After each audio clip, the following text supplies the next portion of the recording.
Aujourd'hui, j'ai envie de profiter de mon retour de séance de sport pour vous parler un petit peu de mon parcours sportif. Je ne vais pas dire mon parcours de sportive parce que je n'estime pas être une grande sportive, mais le sport a en tout cas toujours plus ou moins fait partie de ma vie. J'ai commencé à l'adolescence, forcément, j'ai testé... Après avoir testé la musique et la peinture, des choses un peu plus artistiques, je suis finalement partie dans des activités sportives, ça me correspondait mieux. J'ai commencé par le handball, pas très longtemps. Et puis finalement, après, j'ai fait 15 ans de volley. Donc plutôt des sports collectifs finalement quand j'étais plus jeune. J'ai dû arrêter, j'ai pas dû arrêter, j'ai arrêté pour plusieurs raisons. Déjà parce que je suis devenue kiné et que je travaillais beaucoup. Et que faire les entraînements le soir, ça devenait difficile. Après des journées de 12 heures à travailler avec des patients, j'avais plus forcément la motivation d'aller faire du sport. D'autant plus que je m'étais blessée assez sérieusement déjà 2 fois. J'ai dû être opérée des chevilles, de chaque cheville d'ailleurs, pour des entorses. Donc ça plus ça a fait que j'avais moins de plaisir à jouer. J'ai changé de club aussi dans l'intervalle. Et puis j'étais devenue remplaçante. Ça a été très dur pour moi après avoir été capitaine d'équipe pendant une dizaine d'années. C'était difficile de me retrouver sur le banc.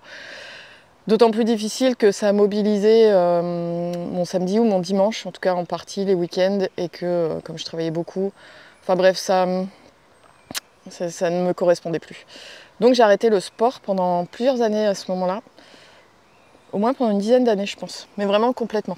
Et je travaillais énormément. Ça a vraiment été ces années-là qui ont été dédiées à ma montée en compétences de kinésithérapeute.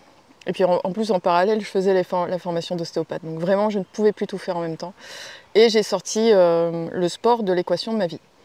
J'ai vraiment senti le besoin d'en faire quand j'ai créé mon propre cabinet. Là encore, j'ai beaucoup travaillé, beaucoup trop d'ailleurs. Et je sentais que le sport commençait à me manquer. Donc à un moment donné, j'ai décidé, parce qu'à un moment donné, il faut faire bouger les lignes hein, si on veut que les choses bougent dans la vie. J'ai décidé d'un peu moins travailler, de me garder des après-midi de repos. Je crois que j'avais établi, je pense qu'au début j'en avais mis qu'une, mais je me gardais une après-midi de repos et dans cet après-midi-là, j'allais faire du sport. Et à ce moment-là, c'est là que j'ai commencé le fitness. Et je me suis beaucoup éclatée en fitness. Hein. Je faisais beaucoup de cardio, du body combat. J'avais testé le body pump, donc plutôt muscu, mais ça ne me convenait pas. Tout ce qui était étirement, mobilité, bon, à cet âge-là, j'avais 30 ans, c'était pas la question non plus. Je disais que c'était de la gym à mes mères. Qu'est-ce que je faisais encore? Beaucoup de cardio, ah mince, comment ça s'appelait? Bon, il y avait une autre séance qui proposait quelque chose de très cardio, donc c'était vraiment, j'y allais pour me rincer, quoi. Il fallait vraiment que je me dépense, j'avais l'impression de décharger un petit peu peut-être ce que je vivais en journée au cabinet. Hein. C'est quand même des journées qui sont fatigantes, pas tellement physiquement, mais peut-être plus émotionnellement quand on travaille dans la santé. Et donc ça s'est passé comme ça pendant quelques années. Et puis petit à petit, j'ai arrêté aussi progressivement. Une certaine forme de lassitude qui s'était installée. Et donc la salle où j'allais avait fermé. Il fallait que je retrouve une autre salle. C'était pas les mêmes ambiances, c'est forcément différent. Donc, ça a à nouveau mis le sport en pause pour moi. C'est passé 30 ans où finalement, un jour, j'ai toujours détesté la course à pied. Quand j'étais à l'école, quand j'étais au collège, et qu'arrivaient ces sessions de sport où il fallait faire de l'endurance, c'était un cauchemar pour moi. Et pourtant, j'ai fait du badminton aussi quand j'étais adolescente. Mais courir, ça a toujours été une souffrance extrême. J'avais mal dans les jambes, j'avais mal dans les poumons, j'avais le cœur qui allait sortir de ma poitrine. Je n'aimais pas ça, vraiment. Même mes profs de sport ne comprenaient pas en me disant mais on ne comprend pas que tu fasses du volley, du badminton, du handball et que tu n'arrives pas à courir. Parce que littéralement, je n'y arrivais pas. J'étais, je pense, avant-dernière de ma classe. Enfin, non, ça ne voulait pas. Et donc j'ai toujours détesté la course à pied. Et j'avais des amis qui couraient plus tard, hein, quand j'avais 30-35 ans, et qui voulaient m'emmener. Et je leur disais, mais les gars, jamais vous ne me ferez courir. Jamais, jamais de la vie. Comme quoi, il ne faut jamais dire jamais. Et un jour, j'ai eu cette patiente en ostéopathie. À sa première séance, je pense, elle me dit alors elle était encore en surpoids, elle me dit qu'elle a déjà perdu 20 kilos. Et donc je la félicite et je lui demande un petit peu ce qu'elle a mis en place. À ce moment-là, je ne travaillais pas encore dans la perte de poids. Je m'intéressais beaucoup à tout ce qui était nutrition déjà, mais je n'étais pas encore dans la perte de poids. Et je lui demande ce qu'elle a mis en place. Et donc elle me dit que forcément au niveau alimentation, elle a rééquilibré son alimentation et qu'elle s'est mise à la course à pied depuis environ 1 an. Et je lui dis ouais super, attention quand même à vos articulations, mais et elle m'explique. Elle m'explique que bah ouais, au début 10 minutes elle est au bout de sa vie et là au moment où je la soigne, elle peut courir 1 heure. Et j'ai été super impressionnée. Et ça a fait, il y a eu un déclic en moi. Et je me suis dit mais il n'y a pas de raison, si cette dame y arrive, que je n'y arrive pas. Je n'ai pas d'excuses. Et donc, ni une ni deux, je ne sais plus si c'était le jour même ou le lendemain, j'ai enfilé un survêt et je suis partie faire ma première séance de course à pied. Ça a encore été une torture, exactement comme quand j'étais au collège. Je sais pas, je crois que j'ai dû courir 10 minutes. Au bout de 10 minutes, j'étais au bout de ma vie, j'avais les jambes qui tremblaient et je me suis demandé vraiment comment faisaient tous ces gens qui s'étaient mis à la course à pied. C'était quoi leur secret? Et donc je me suis dit, non, il n'y a pas question d'arrêter cette fois. Si les autres y arrivent, tu dois y arriver. Et donc j'ai persévéré, je me suis mis au bout de ma vie pendant quelques séances. Ça avait vraiment beaucoup de mal à progresser. Et donc, j'ai quand même un côté très curieux, moi. Et quand il y a quelque chose qui me résiste comme ça, je vais toujours essayer de chercher pourquoi et de chercher à comprendre. Donc je me suis beaucoup documentée sur la physiologie de la course à pied. Comment progresser. C'est là que j'ai découvert l'endurance fondamentale, les zones de fréquence cardiaque, la VO2 max et tous ces trucs-là. Et je me suis dit, ok, si tu veux progresser en course à pied, il va falloir un plan précis et surtout, il va falloir mettre en place des entraînements. Alors j'ai découvert le fractionné, l'endurance fondamentale, tous ces trucs-là. Des plans d'entraînement cohérents et pour ça il va falloir te fier à ta fréquence cardiaque. Donc j'ai acheté un capteur de fréquence cardiaque, etc. J'ai commencé à faire des entraînements structurés, planifiés, etc. Et je suis quand même fière de dire qu'au bout de quelques années, j'ai quand même couru un semi-marathon. Alors en 2h40, j'ai jamais couru vite, si on peut dire ça comme ça, mais j'ai réussi à courir 2h40, donc j'avais quand même vachement progressé. Le truc, c'est que la course à pied, en général, ça servait toujours à notre objectif, c'était de pouvoir faire des courses longues, des courses en montagne. Quand je dis course en montagne, je faisais pas du trail, hein, pas du tout. Course en montagne, c'est comme ça qu'on appelle les sorties d'alpinisme. Où, par exemple, j'ai fait l'ascension du Mont Blanc, j'ai fait la traversée du Mont Rose, et il faut quand même un minimum de conditions physiques pour aller faire des choses comme ça. Et donc la course à pied, ça m'a souvent servi à préparer ça. Et c'était ça qui faisait que j'avais de la discipline dans mes entraînements. Et depuis que je n'ai plus d'objectif de sortie en montagne, j'ai arrêté la course à pied. Tout ça pour dire que ça, c'était dans ma trentaine, parce que j'ai couru, je pense, régulièrement jusqu'à mes 42 ans, 41, 42 ans. Ce que je fais aujourd'hui, c'est différent. Je pense que jusque-là, j'avais besoin, j'avais quelque part un esprit de compétition dans la course à pied. Et ce besoin d'améliorer mes temps, d'améliorer aussi bien mon temps au kilomètre que le temps que j'étais capable de courir. Aujourd'hui, alors déjà j'ai supprimé Strava de mes applications et ça a changé quelque chose. En fait, j'ai supprimé Strava déjà parce que j'y étais pas beaucoup, que je culpabilisais parce qu'à chaque fois que j'ouvrais Strava, je voyais qu'il y avait des gens qui m'avaient laissé des kudos alors que moi j'en laissais jamais. Alors pour ceux qui connaissent pas Strava, c'est l'application, c'est le réseau social des sportifs et les kudos, c'est l'équivalent des likes. Je l'ai supprimé parce que je suis passée de Garmin en montre à Apple Watch. J'ai pas compris et j'ai pas vraiment cherché à comprendre comment synchroniser les données de l'Apple Watch avec Strava. Un coup ça synchronisait, un coup ça synchronisait pas. Comme j'utilisais pas beaucoup, j'ai décidé de le supprimer. Ce que ça a changé en fait, c'est que je me suis rendu compte que malgré ce que je pensais, le regard des autres m'importait quand même. Et que j'étais pas toujours super fière des temps qu'il pouvait y avoir sur mes sorties de course à pied. Et que donc je ne m'autorisais pas, par exemple dans mon fractionné, à faire de la marche lente pour récupérer. Parce que je savais que ça allait flinguer mon temps. Et donc j'étais toujours dans cette optique de performance en fait. Ce qui a changé, c'est qu'en passant à l'Apple Watch, en fait, j'utilise pas directement les données de l'Apple Watch, je passe par une application qui s'appelle Welltory, qui utilise beaucoup les données de la variabilité de la fréquence cardiaque, qui est une métrique à laquelle je m'intéresse beaucoup depuis pas mal de temps. Et cette application, elle est couplée à une IA. Et en fait, vous pouvez discuter avec cette IA. Et cette IA va récupérer les données dans Welltory qui sont issues de l'Apple Watch et elle va vraiment construire les entraînements en fonction de vos objectifs, en fonction de votre récupération et de votre état de forme physique du jour, littéralement. Et donc moi, mon objectif, c'est à nouveau de pouvoir faire une sortie en montagne. Donc c'est ce que j'ai dit à cette IA. Je lui ai dit, voilà, moi je voudrais améliorer ma VO2 max et mon endurance fondamentale pour pouvoir faire des sorties en montagne, tout en conservant mes entraînements de musculation. Parce que oui, ce que j'ai oublié de vous dire, c'est qu'entre-temps, dans mon parcours sportif, j'ai introduit la musculation, je pense, depuis que j'ai 40 ans à peu près.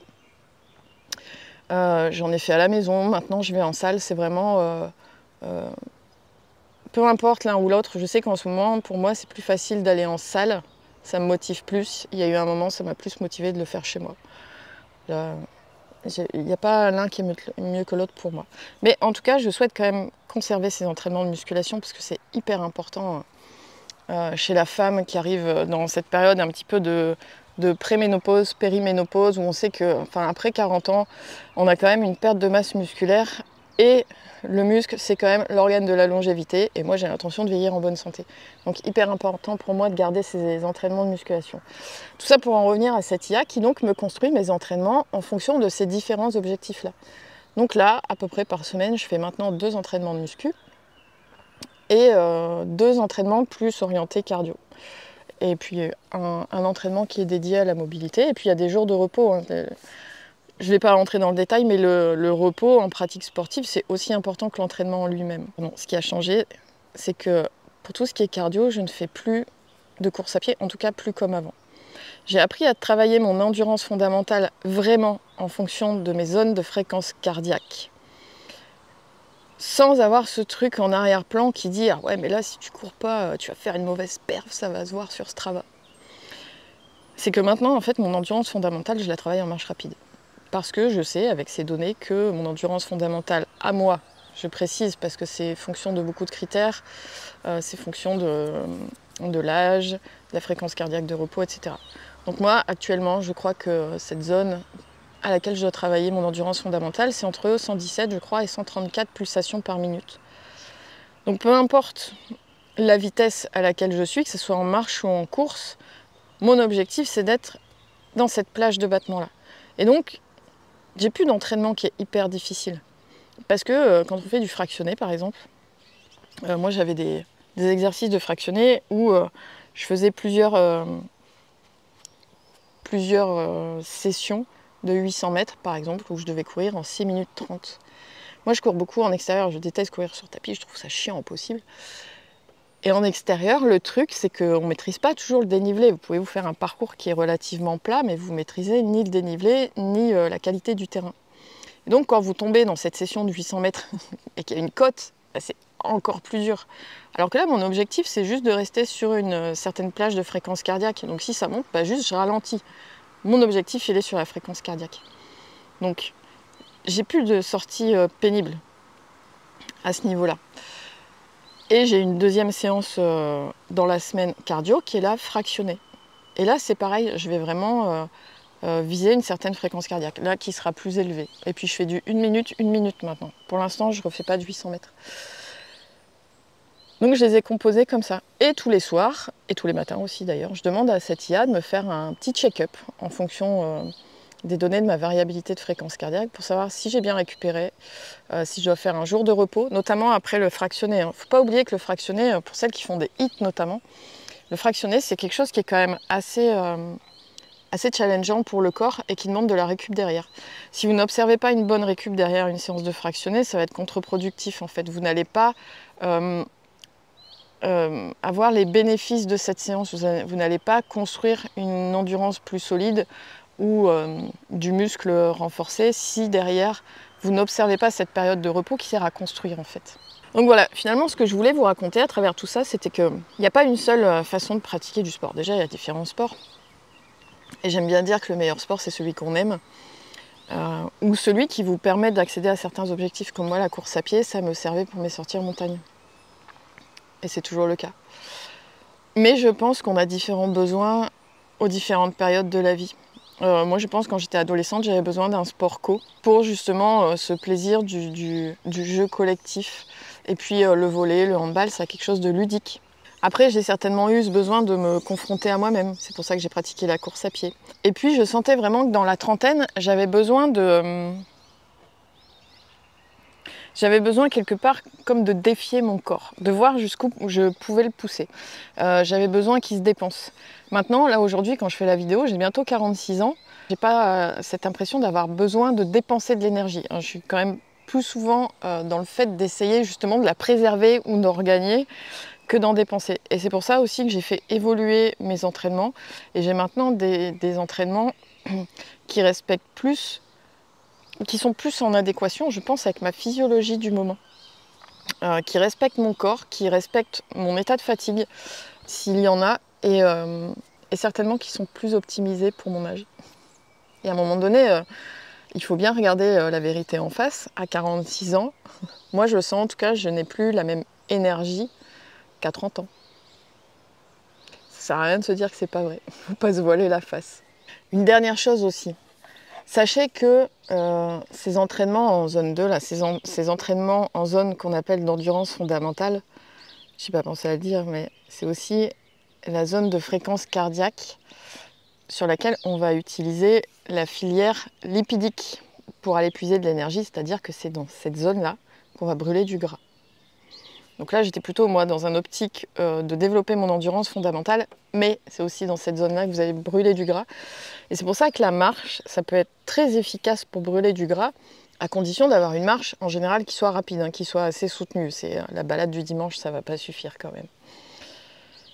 Donc c'était ça que je voulais vous partager aujourd'hui. J'espère que ça n'a pas été trop brouillon, parce que c'est vraiment une vidéo que j'ai fait en freestyle. J'ai pas de script, j'ai rien du tout, c'est juste... le fruit de la réflexion que j'ai eue pendant cette session de marche rapide et que j'ai eu envie de partager. Voilà, j'espère que cette vidéo un peu plus spontanée, je dirais, vous a plu. N'hésitez pas à me le dire en commentaire, n'hésitez pas à me dire ce que vous en avez pensé, du fond, de la forme aussi. Et puis comme ça, moi, ça me permet d'ajuster. Dites-moi aussi s'il y a des sujets que vous voudriez que j'aborde dans ces vidéos. En tout cas, le plus important dans tout ça, et je trouve que ça colle bien au sujet de cette vidéo, c'est n'oubliez pas, soyez douce avec vous-même.